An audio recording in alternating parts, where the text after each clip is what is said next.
একটা কথা কি শুনছিস লাল্লু? আই তো সেটা হয়ে গেছে। এখন আমারটা কবে হবে বলতো? নাকি এই ভ্যালেন্টাইন আমার একাই থাকা লাগবে? দেখ লাল্লু, শীত গেছে যাক, তাতে আমার কোনো অসুবিধা নাই।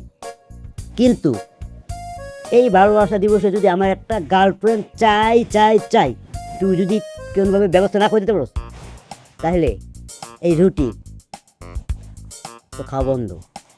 তোর এমন দাওয়াত দিমু, তুই পত খুঁজতে পাবি না। কি রে, এইভাবে তাকে আসত কেন?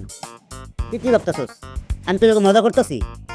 না, আমি মজা করতেছি না, আমি সিরিয়াস। তুই তো জানোস সিঙ্গেল লাইফ কতটা বোরিং। দেখ, তুই কি কোনোভাবে আমার একটা গার্লফ্রেন্ড ম্যানেজ করে দিতে পারবি না? কি রে, আমার কথা শুনে তুই এভাবে তাকে আসস কেন?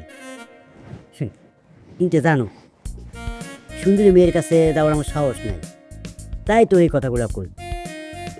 দেখ, তোর কোনো চাহিদা নাই, ভালোবাসার প্রতি কোনো টানও নেই, তুই একটা রুটি পারেই খুশি।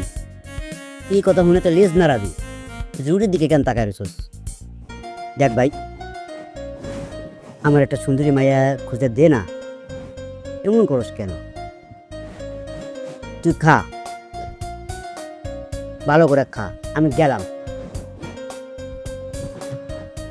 ও, যাওয়ার আগে একটা কথা কইতেছি, খাইতে তোস খা, কিন্তু এই ভালোবাসা দিবসে যদি তুই আমার একটা গার্লফ্রেন্ড জুড়াই না দিতে পারোস, তাহলে তোর খাওয়ান বন্ধ। তাহলে তোর রুটি কি করবো? তুই যাইয়া